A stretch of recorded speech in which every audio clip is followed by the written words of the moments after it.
Jadi di antara syafaatnya Quran itu orang nggak jadi masuk neraka. Jadi syafaat itu ada dua, dari neraka diangkat ke surga, dan itu bisa lama itu.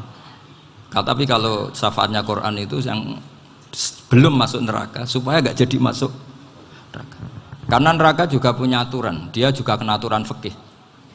Jadi, loh betul ini, saya ada guyon. Jadi kena konstitusi apa? Fikih. Sama tak ceritani syafaatnya Quran itu ada orang itu beling itu fasik. Itu dihafal surat Tabarok. Hafal betul. Tabarakalladzi biyadihil mulku wa huwa ala kulli syai'in qadir alladzi khalaqal mauta wal hayata. Pertanyaannya gini, boleh enggak orang menginjek surat Baqarah? Boleh enggak? Enggak. Padahal orang hafal Quran itu artinya ayat itu ada di hatinya. Fa inna wa ta'ala la yu'adzibu qalban wa al-Qur'ana. Allah tidak akan menyiksa hati yang menyimpan Quran, yang jadi flash disknya Quran, yang jadi rekaman Quran. Singkat cerita orang ini hafal. Pas ketemu Mungkar Nakir prosedur kan, ini orang fasik mau diantemin sama Mungkar Nakir. Prosedur ya, dia kan prosedur standar. Si surat Tabarok akhirnya menjelma jadi seseorang yang gagah berani. Kamu nggak boleh nyiksa orang ini. Saya ini kalamullah. Kalau kamu nyiksa dia berarti nyiksa saya. Kamu berani sama kalamullah. Wah ya tidak berani jadi Mungkar Nakir. Tapi orang itu nakal, harus saya gebukin. Tapi kata Quran tadi, tapi saya di situ pasti kena saya. Oh debat, nggak ada lajnahnya, ini nggak ikut. Kalau Keswerjon ikut jadi lajnah. Kalau jadi lajnah pasti kroninan, kalau santrinya dimenangkan nanti. Akhirnya debat. Ya sudah kita ketemu Allah. Akhirnya Mungkar Nakir sama Quran tadi surat Tabarok datang, sowan sama Allah. Terus kata Allah, memangnya kenapa Mungkar Nakir? Saya harus nyiksa dia karena dia fasik ya Allah. Memangnya kenapa surat Tabarok? Saya ada di situ. Menurut aturan orang tuh nggak boleh injak-injak Quran. Kalau dia nutuk saya, nutuk Quran, itu harus dikasih tahu fikihnya Mungkar Nakir. Akhirnya Allah ngendikan gini ke surat Tabarok. Ya sudah terserah kamu. Kalau terserah kula Gusti, Mungkar Nakir nggak boleh nyentuh orang ini. Ya sudah selamat. Sehingga terus itu sama baca di termasuk mukjizatnya surat Tabarok di tafsir Ibnu Katsir banyak. Karena tadi logikanya malaikat itu juga kena aturan fikih. Sehingga banyak ulama termasuk Said Muhammad ngendikan pertanyaan Mungkar Nakir itu tidak semua orang kena. Kalau semua orang kena nanti kalau tanya Nabi Muhammad, waman nabiyuka? Kacau kan jamnya. Nabi kamu siapa? Lu saya ini nabi. Ya kan? Lah nanti kalau pas ketemu Nabi Ibrahim, waman abuka? Jadi repot kan? Makanya ada kiai yang guyon kalau ditanya, marab buka? Saya ini guru tauhid sembrono. Saya ini ngajar Ummul Barohin, kamu tanya marab buka? Masyhur itu keramatnya Imam Malik itu. Ada Ashabu Malik, rajulun min ashabi Malik. Beliau ditanya Mungkar Nakir, marab buka manabi buka? Imam Malik datang, ini seumur-umurnya itu ngajar tauhid. Kamu bedai nggak sopan kamu. Dan kita berharap barokah sampean ngaji nanti itu. Yes. Malaikat itu anak sungkane gitu. Jadi itu. Dan saya meskipun guyon itu serius. Bedanya orang alim sama ndak itu di situ. Kalau orang alim itu guyon itu masih bener, masih serius. Coba saya bacakan ayatnya. Ala inna auliya Allahi la khaufun alaihim wa lahum yahzanun. Terus lahumul busyra fil hayatid dunya fil akhirah. Artinya kalau Mungkar Nakir dengan penampilan garang gitu, berarti ada ketakutan apa enggak? Ada. Padahal ciri utama walinya Allah tidak ada ketakutan. Makanya itu termasuk dalilnya Sayyid Muhammad. Tidak semua orang alami seperti itu karena wali-wali itu la khaufun alaihim wa lahum yahzanun. Wah anak kiai ketemu Mungkar Nakir cok tidur wedek. Iku dresege ora kok pertanyaan itu nak konan santri piye. Lho isen wis kiai dihanjuti Mungkar Nakir. Malu gak kira-kira? Mesti pelengani konan santri piye? Nak jawabannya gampang karena pernah ngajar tauhid. Makanya Sayyidina Ali ini cerita ini ada di kitab Nurul Dholam. Sama lihat di kitab Nurul Dholam karangannya Syekh Nawawi Banten. Itu Sayyidina Ali itu ya, andekan orang biasa mungkin ya agak-agak hasut, tapi ini wali gak boleh kamu katakan hasut. Dia itu mangkal sama Umar. Orang kok setiap orang pernah dibentak. Apa dia berani bentak mungkar nakir? Penasaran dia. Bagaimana kerengnya Umar itu berlanjut enggak gitu kira-kira. Akhirnya minta, ya Allah saya minta kasyaf.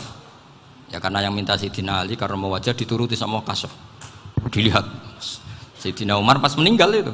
Jadi hasud itu ya kadang penting asal baik. Loh betul bahasa Kanjeng Nabi kadang la hasada illa fisnaten. Itu Nabi bahasakan ya hasad. Gus Verson saja yang nafsirkan ghobtoh itu kan gaya-gayanan sebagai ulama. Aslinya Nabi ngendikannya itu la hasada illa fisnaten. Ulama yang ganti itu namanya ghobtoh. Wong Nabi sendiri nyebut hasad kok kamu tafsiri ghobtoh. Ya hasad ya hasad. Udah enggak usah ditawil-tawil pokoknya gitu. Kalau sama nggak percaya nggak apa-apa. Kok gitu aja kok repot. Karena sama nggak percaya kemungkinannya dua. Satu nggak ngerti. Dua sama-sama alim kan dari awal kalau sama-sama alim kan laisali alimin ayuqallida aliman akhor. Kita nggak perlu saling mengikuti. Ngapain hasud? Biasa aja. Akhirnya Sayyidina Ali kasih. Pas Umar bangun, setelah mati kan bangun, setelah meninggal bangun. Mungkar nakir datang dengan perang yang sangat garang. Itu digambarkan Sayyidina Ali matanya itu kalkidril ghali. Kayak apa? Kendil yang apa? Menganga. Wah, seru. Sayyidina Ali senang, paling takut ini Umar. Senangnya bukan main. Wah, ini mesti takut Umar. Biasa. Ternyata enggak, Umar malah bangkit. Woi, mungkar nakir. Kamu tahu menghadapi siapa? Itu betul ya? Kamu itu menghadapi temannya ahabbal khalqi ilallah. Yang diandalkan temannya bukan dia. Kamu tahu yang kamu hadapi, saya ini teman kekasihnya Allah. Jadi boleh kamu mengandalkan Mbak Virjon. Tapi nanti resikonya mungkar nakir tanya, itu Virjon siapa? Wah itu masalah kan. Makanya syaratnya wali itu harus ma'rufun fis sama. Di langit sudah populer. Makanya dulu ada orang yang saking seninya Abdul Qadir ditanya apa saja jamnya Abdul Qadir Al-Jilani. Itu aman karena beliau populer. Makanya program kita harus populer dulu di langit. Nah, itu nanti kalau dicatut oleh santri-santri nggak apa-apa. Kalau nggak populer nanti ditanya, itu siapa? Masalah ini. Umar itu yang dibanggakan itu, kamu tahu saya siapa? Ya enggak tahu, saya ini temannya kekasihnya Allah. Temannya Muhammad, iya Muhammad Rasulullah. Wah mikir, waduh repot. Loh di dunia aja gitu kan, temannya presiden, temannya panglima, apalagi ini temannya Sayyidul Awalin wal Akhirin. Di dunia aja bilang temannya presiden, menteri, orang sudah takut, apalagi ini temannya Sayyidul Awalin. Yang karena terus konfirmasi sama Allah, gimana ya Allah ini ngadepi. Sebetulnya yang diandalkan itu temannya, bukan dia. Wah, akhirnya sama Allah dibilang, ya bu, ya sama seorang seperti itu bu yang sopan. Terus semenjak itu mungkar nakir itu nggak selalu berpenampilan seperti itu, sangat. Jadi semoga itu konsisten sampai nanti. Jadi kamu kalau ingin nggak takut mungkar nakir, jadi wali dulu. Karena syaratnya tadi hanya wali sing la khaufun alaihim walahum yahzanun lahumul busyra fil hayatid dunya fil akhir. Jadi orang itu kalau ngaji itu harus khatam. Jangan semuanya kena pertanyaan. Nanti kalau semuanya kena pertanyaan nanti repot. Kalau Nabi Muhammad ditanya waman Nabi juga. Nabimu siapa? Lu kan terus jadi aneh. Jadi makanya ngendikane Sayyid Muhammad semua ulama lah. Enggak ada am kecuali ditaksis. Kecuali sifatnya Allah. Misalnya bikulli syai'in alim ya benar-benar bikulli syai'in. Tapi kalau am semuanya pasti ada taksis. Meskipun dalam muhawarah muhadasah biasa. Misalnya contoh gampang, istri kamu baru seneng kamu, mas nak pengen apa-apa itu lapor aku, gak apa-apa mas, mesti aku seneng sama lapor. Iku dia aku pengen wayo. Wah langsung jadi apa wae. Mesti apa wae maksudnya kecuali itu gitu. Padahal kalau ngomong mas sampean ingin apa saja tak dukung. Terus sampean bilang pengen iku wayo. Kira-kira disetujui apa enggak? Sama seperti kita kalau punya teman akrab, wah senang omahku gak apa-apa, anggap ya omahmu dewe, terus mlebu-mlebu kamar. Jadi tidak ada am kecuali di taksis. Artinya kalau ada cerita bahwa orang mati pasti ngalami ditanya mungkar nakir, itu pasti ada am yang di taksis. Itu pasti nggak dialami para anbiya, para ya, karena ciri utama wali itu la khaufun alaihim walahum yahzanun. Kemudian saya yang mau cerita ya, supaya sampean bisa menghadapi dunia global ini, tak bawa tafsir Munir termasuk tadi. Kenapa orang Islam, Rasulullah SAW itu lebih senang kalau yang menang itu orang Nasrani Romawi, ketimbang yang menang itu orang Faris, dalam hal ini ateis. Karena orang ateis itu lebih ngeri. Sebetulnya beberapa penemuan sains, terutama di ilmu medis, itu orang Amerika, kayak cloning. Tapi orang Amerika itu masih dilarang oleh gereja untuk mengaplikasi. Karena nanti bayi cloning itu dipakai suku cadang. Di Amerika masih ditentang oleh fatwa-fatwa agama, baik Islam maupun Kristen. Tapi di Cina itu dipraktekkan, karena nggak ada halangan agama. Di Cina itu biasa ada kondom diolah lagi jadi alat-alat aksesoris. Di Amerika tidak ada, karena masih ada agama, masih ada larangan. Sehingga orang Islam itu lebih takut kalau yang menang itu Persia, karena terus cara berpikir ternyata Tuhan itu tidak ada, langit nggak ada perannya. Jadi ketika yang menang Nasrani masih berpikir itu pertolongan Tuhan, meskipun mungkin cara mengatakan Tuhan beda dengan kita. Tapi ada satu kesamaan bahwa kekuatan samawi itu ada. Jadi disebut ghulibatir rum fi adnal ardi wa hum min ba'di ghalabihim saghlibun. Di sini diterangkan oleh Syekh Nawawi supaya kamu tidak salah paham. Sebetulnya kamu katakan misalnya wah itu paham liberal, sebenarnya saya tidak tersiksa. Cuma takut yang mengatakan seperti itu cek goblokir atau ngaji gitu. Itu aja masalah saya. Ini saya baca ini karangannya Syekh Nawawi, karena tadi kata Mbak Firjon ngaji itu harus sama orang yang bersanad. Saya ini kalah sama beliau itu berkali-kali. Secara nasab saya harus manggil Mbah. Secara silsilah ilmu saya juga kalah lagi. Saya sering disewani sama cucu-cucu Syekhona Khalil. Kiai Siddiq itu termasuk murid dekat beliau, Syekhona Khalil. Kalau itu berarti kan Gus Firjon, Ahmad, terus Mbah Siddiq. Mbah Siddiq ngaji Syekhona Khalil. Syekhona Khalil itu pernah ngaji langsung sama Sayyid Zaini Tahlan. Berarti beliau dari Sayyid Zaini Tahlan itu baru generasi kelima. Sementara saya itu sudah ke-7 atau ke-6. Saya, Mbah Mun, Mbah Karim misalnya, Mbah Hashim, Mbah Mahfud Termas, Sayyid Abi Bakar Sato yang ngarangnya Anatul Talibin, baru Sayyid Zaini Tahlan. Berarti saya ke-7, kalah lagi. Tapi untuk jadi wali biasanya cepat saya. Karena syaratnya jadi mbah itu ngalah demi putu. Jadi kalau beliau ngotot, saya dulu Gusti, saya mbahnya. Wah itu mbah yang nggak baik. Pasti jatahnya dikasihkan apa? Cucunya dulu.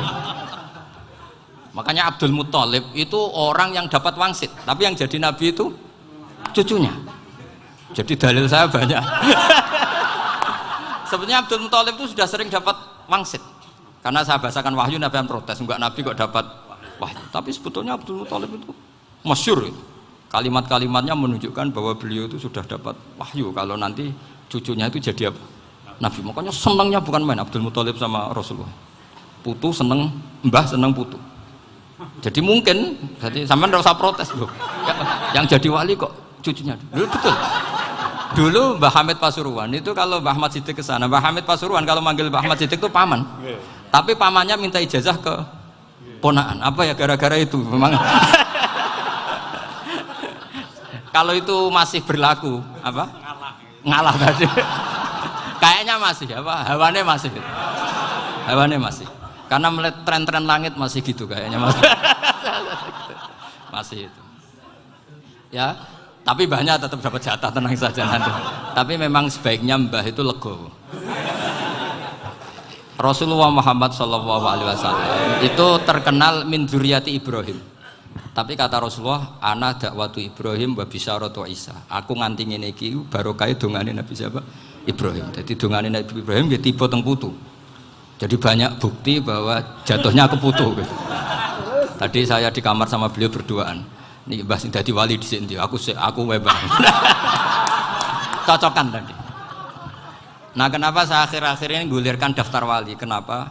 saya ini resah ya, orang sudah ingin dicintai pejabat, dicintai tetangga, dicintai teman. Tapi kadang-kadang orang lupa lagi dicintai apa. Makanya saya meskipun guyon, tapi ini amdan, bukan sahwan. Supaya orang punya cita-cita lagi jadi wali, ingin dicintai Allah. Kita ini terlalu lama ingin dicintai makhluk, Mbok ya naik kelas sedikit lah. Ingin dicintai Allah Subhanahu wa Ta'ala. Meskipun saya guyon, tapi tadi guyon saya tuh lebih serius ketimbang serius Anda.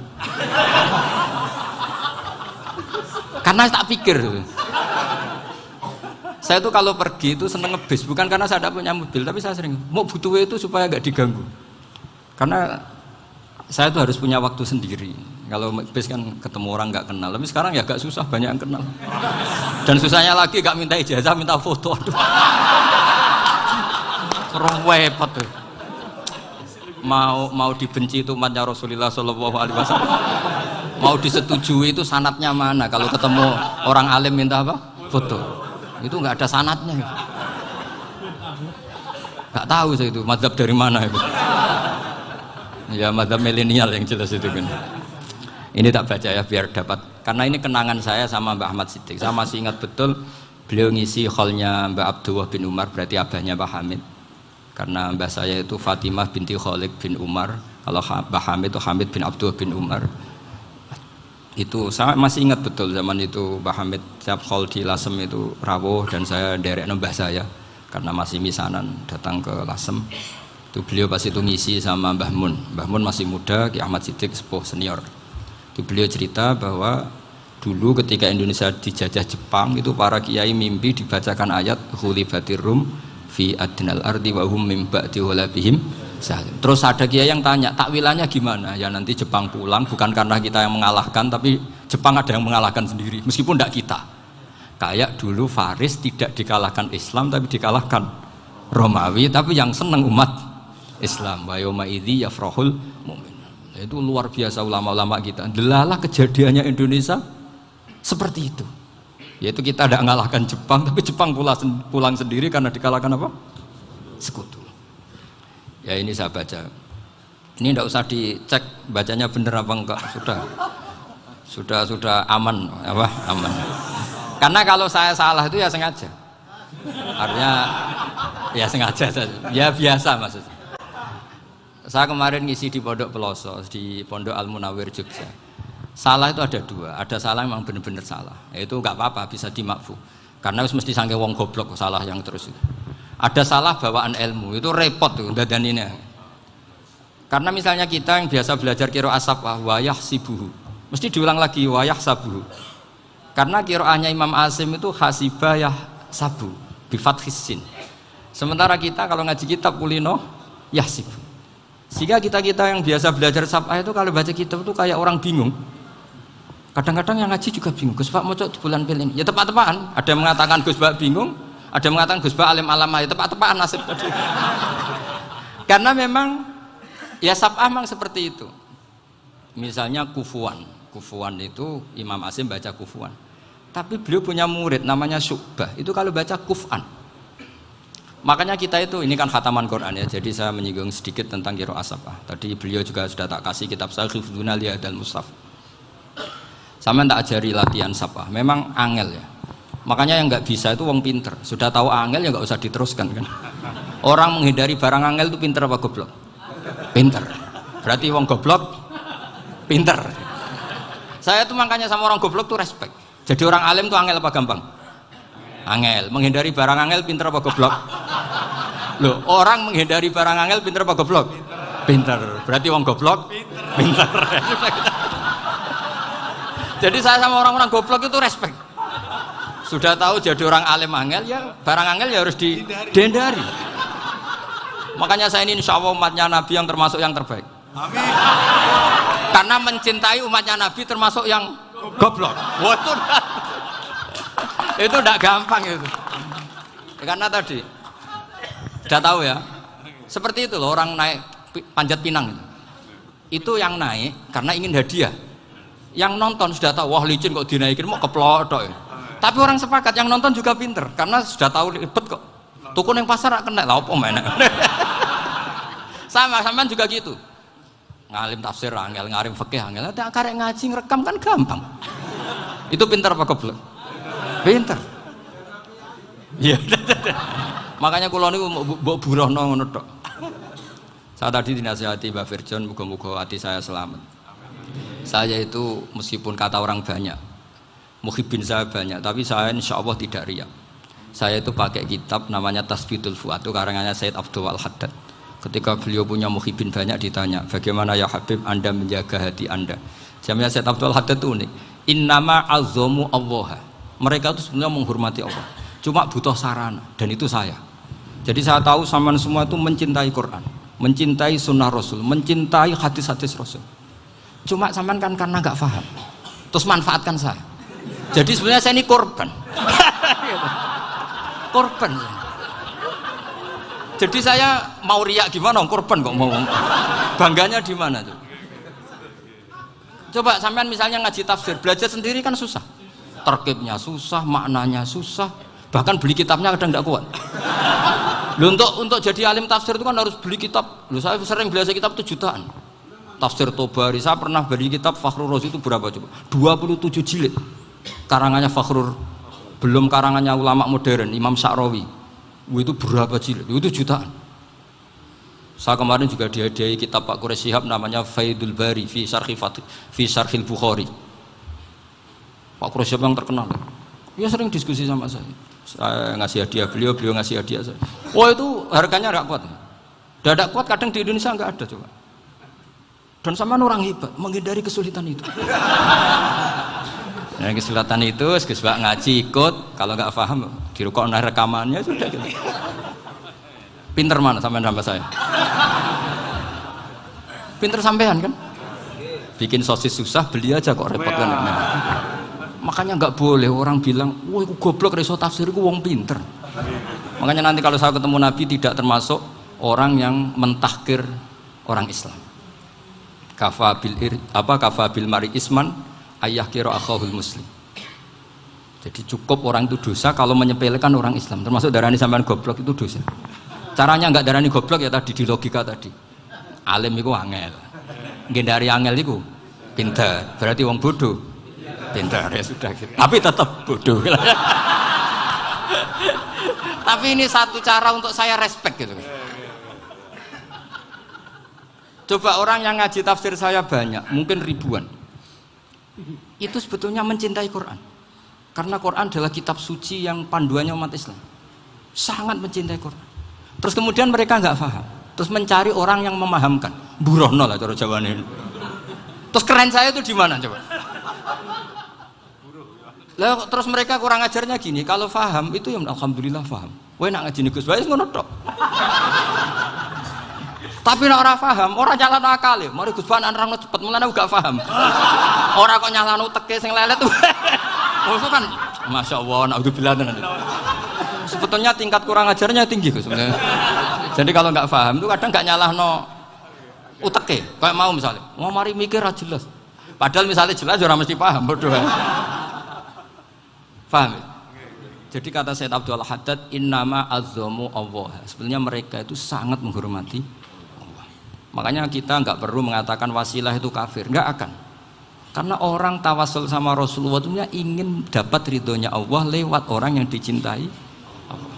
Kita mencintai wali sebenarnya, wah itu kekasih Allah. Kita mencintai itu karena mencintai Allah. Sama seperti gini. Kamu mencintai kangkung apa enggak? Sebenarnya sama sekali enggak. Tapi kamu ingin sehat, ada asupan gizi. Kamu ingin tubuh kamu sehat, butuh asupan gizi. Kemudian kamu makan kangkung. Apa terus kamu cinta kangkung? Kan enggak.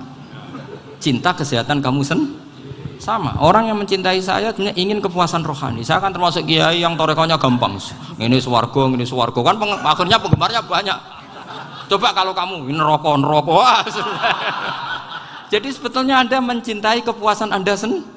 Nah, saya ini korban. Makanya untuk masuk surga cepat saya, korban itu cepat. Da'watul mazlum la turaddu kan gitu. Laisa bainahu wa bainallah hijab. Jadi saya kalau donga langsung seret langit. Karena mazlum. Saya sinau tafsir itu, Pak, sampean bayangkan ada tafsir itu sudah 27 jilid. Sekarang Fakhrur Razi itu bulatnya bukan main. Karena dia ahli filsafat. Bulatnya Masya Allah. Sudah gitu sinau Jalalain kadang dikomen oleh Sawi. Sudah kita percaya Jalalain boleh dibuli Sawi. Percaya sawi dikandani, oh iku maliki ra Syafi'i, ribet. Sudah gitu sinau Qurtubi, sinau tafsir Tabari itu susahnya. Belinya susah, belajarnya susah. Padahal saya punya keluarga, punya istri, punya anak. Bayangkan kalau istri saya rewel kayak istri sampai. Wah itu. Tapi alhamdulillah enggak. Sama sekali enggak. Allah sudah milihkan, wah ini bahaya kalau punya istri rewel. Imam Sibawai itu kitabnya banyak, tapi yang terbukukan hanya kitab Sibawai. Karena beliau kalau sudah belajar lupa istri. Hanya pas beliau di pasar, kitabnya dibakar semua sama istrinya. Karena dianggap saingannya. Ternyata yang dicerai tidak kitabnya, malah istrinya. Itu Imam siapa? Sibawai. Tapi alhamdulillah kitab saya nggak terbakar, aman. Saya teruskan ya. Jadi untuk menjaga riya dilatih innama azzamu Allah. Sebenarnya mereka itu menghormati Allah. Sehingga wasail-wasail itu sebenarnya nggak pernah jadi subjek pelaku utama, enggak. Tetap Allah. Sebab itu kata Sayyid Muhammad, kamu kok mengatakan wasilah itu kafir itu gimana? Ketika innallaha qad ba'atsa lakum taluta malika. Talut itu ya manusia. PD-nya itu apa? Inna ayata mulkihi ayyatiyakumut tabut fihi sakinatum mir rabbikum wa baqiyatum mimma taraka alu Musa wa alu Haruna tahmiluhul malaikah. Jadi beliau PD itu kalau bawa sunduk semacam peti sakti, sing di situ ada baqiyatum mimma taraka alu Musa wa alu Haruna tahmiluhul malaikah. Ya kayak semacam jimat. Tapi saya bukan mensyariatkan jimat enggak, karena nanti banyak penjual yang pembohong juga gitu loh. Cuma cerita, kamu tidak usah mengatakan kafir. Dulu Talut PD-nya kalau bawa sunduk semacam peti kesaktian yang di situ ada baqiyatum mimma taraka alu Musa wa alu Haruna tahmiluhul malaikah. Sehingga Khalid bin Walid meskipun beliau sahabat dan menyaksikan wajah Rasulullah sallallahu alaihi wasallam, itu bawa sya'aratun min sya'aratihi Rasulullah sallallahu alaihi wasallam, bawa rambutnya Nabi. Perang kemana-mana itu diletakkan di pecinya. Nanti sama tanya lagi, masa pakai peci Khalid bin Walid ini? Wah panjang, sampai itu repot. Sampai tak warai ngaji usul fikih. Usul fikih itu kalau ngaji itu ada istilah tangkihul manat. Ini mesti ini wilayah yang kita bisa berdebat sama Mbah Firjon. Dulu itu musuh saya karena saya makili Anwar, beliau makili Peloso. Tapi tahu-tahu kalah tua terus saya mengundurkan diri. Di fikih itu ada istilah, ada tangkihul manat, ada tahqiqul manat, ada tangkihul manat. Tangkih itu kira-kira gini, lafadz hadis itu dibuang sekian untuk tahu bahwa itu madarul hukmi. Misalnya gini, tak beri contoh paling gampang. Sama harus paham, kalau nggak paham nggak pinter-pinter. Ja'a a'rabiyun ila Rasulillah sallallahu alaihi wasallam. Ya karena ini menghormati Mbah Ahmad Siddiq, saya orang alim, jadi ngaji ini tetap ada suasana alim. Ya harus ada suasana alim, nggak perlu jadi orang alim tadi susah. Sudah ngindari susah itu pintar, sudah itu aja. Jadi orang alim susah, ngindari barang susah pintar. Berarti orang tidak alim pintar. Nah, meskipun tetap sudah kita itu pegangi sampai mati nanti. Loh, jadi orang alim itu repot. Itu kata Imam Ghazali, kalau orang alim kalau mau masuk surga itu sama Allah nggak boleh. Kif, kamu nggak boleh langsung masuk surga. Coba cari umat kamu, syafaati dulu. Nah, saya takut nyari sampean nggak bisa kembali. Saya tidak punya rencana itu. Pokoknya mau masuk. Boleh sampean kuaduan, aduan balik raroh dewi, wah repot nanti saya. Berat jadi orang alim itu berat. Ya saya teruskan ya. Ada tangkihul manat. Ja'a a'rabiyun ila Rasulillah sallallahu alaihi wasallam. Faqala ahlaktu wa ma ahlakaka qal waqa'tu imraati fi nahari Ramadan. Ya sidang kita, saya ini rusak ya Rasulullah. Kenapa? Karena saya menjima istri saya fi nahari Ramadan. Terus kata Nabi, kamu harus bayar kafarah. Napa Nabi kafarah? Puasa 2 bulan. Wong baru 1 hari aja terjadi gitu kok disuruh puasa 2 bulan. Ya tidak kuat ya Rasulullah. Baru berapa hari saya puasa aja kecelakaan seperti itu. Apalagi kalau sampai 2 bulan. Enggak ya Rasulullah. Ya sudah kalau gitu kamu apa? Pertama ngasih makan apa? Itku rokobah kan, pertama merdekakan budak. Tapi kan sekarang nggak ada budak makanya. Terus sekarang langsung puasa. Wah ini nggak bisa semua. Ya sudah ngasih makan orang 60. Kasihkan siapa ya Rasul? Ya orang fakir. Saya ini paling fakir. Di kampung saya ini orang paling fakir. Jadi mulai dulu orang fakir itu hubungan suami istri itu paling lancar. Mulai dulu. Makanya orang fakir itu anaknya banyak. Karena hiburannya hanya itu. Wong Ramadan aja. Coba mau ke ATM nggak punya uang, mau antri di bank nggak punya, mau apa coba? Itu mulai dulu. Ini sanatnya mutasil. Akhirnya sudah sanksinya kan tadi ya idku raqabah atau puasa 2 bulan berturut-turut atau ngasih makan 60 orang miskin. Lalu kata ahli usul fikih, kata A'rabi dibuang, nggak menjadi catatan hukum.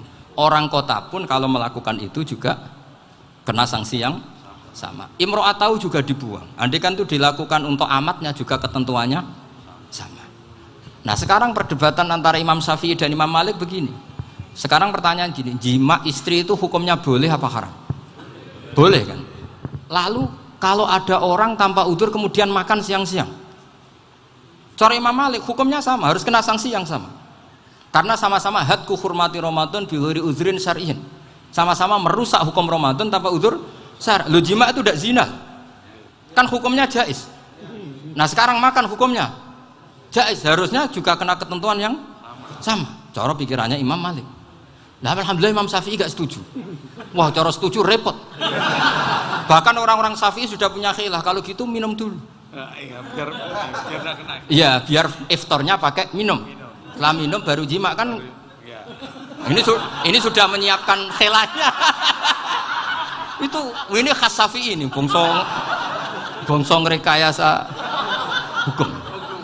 Nanti bisa belajar jauh cara ngakali hukum.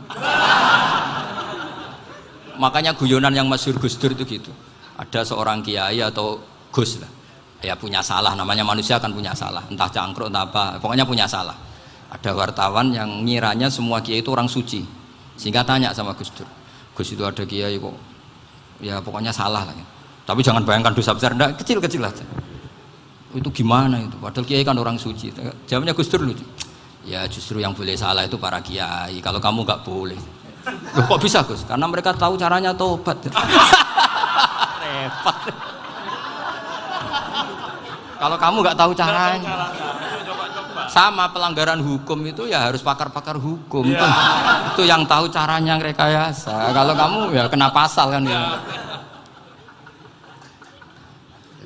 Jadi kamu jangan niru saya ini punya sekian cara untuk nah, itu namanya khilah. Makanya kata Sayyid Muhammad, kamu tidak usah anti khilah, karena Abu Hanifah itu membolehkan khilah, kitabul khiyal. Yang penting kamu soleh dulu, setelah soleh nanti Allah maklumi. Soleh dulu, syaratnya soleh dulu. Kalau tidak soleh jangan. Contohnya gini, ada orang mau puasa lemes sekali, mau makan, gampang. Kalau langsung makan kan kayak hadku hormati Ramadan biwiri udrin syar'iyyin. Aku langsung mau jembera sowan Mbah Firjon. Sudah status saya apa? Musafir. Ya sudah, berangkat aja sampai Tuban makan. Nanti kalau nggak jadi ya nggak apa-apa sudah. Kan mulai pergi sudah musafir. Saya tidak tahu nanti malaikat tertarik gebuki nggak tahu. Tapi itu ada khilahnya. Asal soleh. Karena kata Sayyid Muhammad dan semua kitab mengatakan itu. Kalau sama nggak tahu ya kebablasan. Nabi Ayub, nabi yang terkenal Gudiken itu siapa? Ayub ya. Nah, itu yang Israiliyatnya kan seru lah. Gudiken dikukur bek kreweng itu terlalu lah kalau itu. Untuk kreweng konti ning Arab ora ono kreweng itu sudah masalah itu. Singkat cerita, Nabi Ayub ketika diasingkan kaumnya itu kan nggak punya sumber makanan. Lah orang lelaki itu mulai dulu egois. Istrinya Nabi Ayub itu cantik sekali, udah cantik, rambutnya bagus. Makanya kamu nggak usah tanya kenapa istrinya kayak banyak yang cantik. Ya, warasatul anbiya, nggak boleh gitu. Kalau nggak cantik ya warasatul anbiya dari segi balak. Istrinya Nabi itu semuanya cantik. Nggak usah tanya sebabnya apa, pokoknya gitu, semuanya cantik. Singkat cerita, beberapa kali istrinya Nabi Ayub itu kerja demi bisa nafkahi Nabi siapa? Suatu saat itu tidak ada pekerjaan yang cukup untuk beli roti. Satu-satunya peluang dapat rezeki itu putrinya raja itu rambutnya berondoli. Terus ada sayembara siapa yang rambutnya bagus mau dibeli. Sampai rambutnya istrinya Nabi Ayub itu dijual. Nabi Ayub tersinggung karena itu mengurangi kecantikan. Jadi lelaki mulai dulu gitu. Udah nggak urun kalau istrinya nggak cantik itu komplain. Itu khasnya lelaki. Jadi kalau kamu gitu ada sanadnya juga, tenang saja ya. Komplain ya pegawaian itu. Saking mangkelnya Nabi Ayub terus ngendikan la adriban naki mi'ata sautin. Kamu akan saya pukuli dengan mi'ata sautin atau dengan 100 cambukan. Atau mi'ata dikhtin atau mi'ata apalah sesuai konteks zaman itu. Engko namanya pecut tuku konti kok ribet lagi. Singkat cerita Akhirnya ketahuan bahwa istrinya menjual itu demi Nabi Ayub. Allah nggak ridho kalau kekasihnya yaitu istrinya Nabi Ayub wis perjuangan kayak gitu malah kena hukuman. Tapi Allah juga nggak ingin kekasihnya yang bernama Ayub melanggar sumpah. Padahal beliau sudah sumpah, wallahi demi Allah nanti tak pukul dengan 100 kali. 100 kali dengan lidi lah misalnya, contoh yang gampang tuh lidi. Akhirnya sama Allah dikasih satu solusi. Wa khud biyadika dikhtan fadrib bihi wala tahnas. Ya sudah, lidi itu ikat jumlahnya 100. Terus pukul sekali saja, anggap saja sudah 100. Iku pangeran sing wari ngakali ngono iku pangeran. Tapi syaratnya soleh, syaratnya soleh.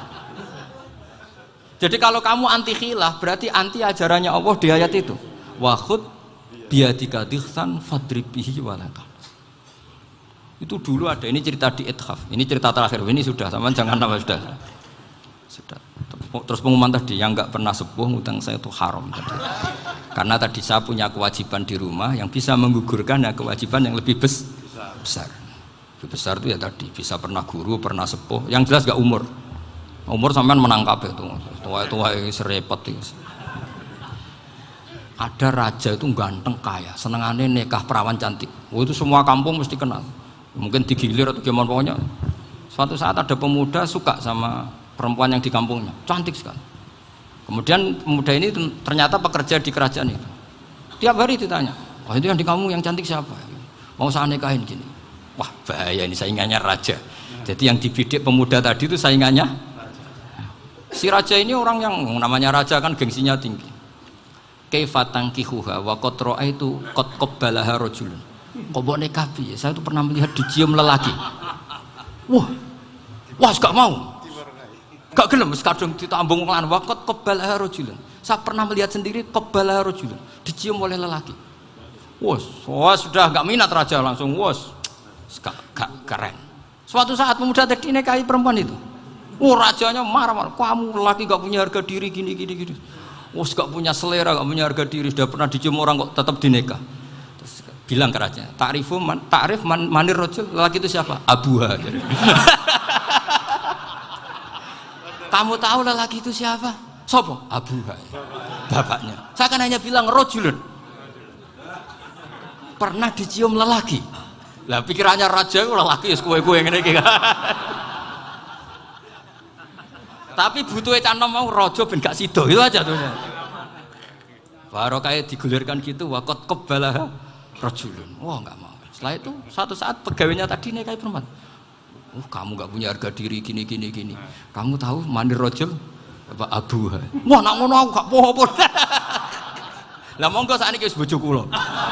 Ora trimo wis diambung wis macam-macam. Lah itu namanya khilah. Apa? Khilah. Kalau di Balawa disebut tauriyah atau apa. Tapi saya tidak ngajari sampean seperti itu. Sudah pinter sebelum saya ajarin. Bangsa ngakali kan sudah pinter. Ya ini terakhir tak baca Arabnya saja nanti. Bismillahirrahmanirrahim. Biar dapat barokahnya Syekh Nawawi juga barokahnya guru-guru. Bismillahirrahmanirrahim. Wasababu nuzuli hadil ayati annahu kana baina farisa war rumi qitalun wa kanal musyrikuna yawadduna antaghliba farisu ar-ruma. Li anna farisa kanu majusiyan ummiyin wal muslimuna yawadduna ghalabatar rum ala faris liqaunihim ahla kitabin. Jadi zaman dulu orang Islam lebih senang kalau yang menang itu orang Nasrani. Kalau bandingannya ateis. Karena bagaimanapun percaya kekuatan langit. Sementara orang ateis sama sekali tidak percaya kekuatan. Apapun bedanya kita dengan Nasrani itu ada kesamaan, yaitu percaya adanya kekuatan langit. Sehingga ketika orang Romawi kalah itu orang Islam ikut susah. Paham ya? Makanya ini tak baca biar sampean enggak macam-macam pikirannya. Fab'atha Kisra saat terusnya, ya pokoknya seperti itu. Akhirnya Rasulullah SAW berdoa lebih senang yang menang itu Rom karena ahli kitab.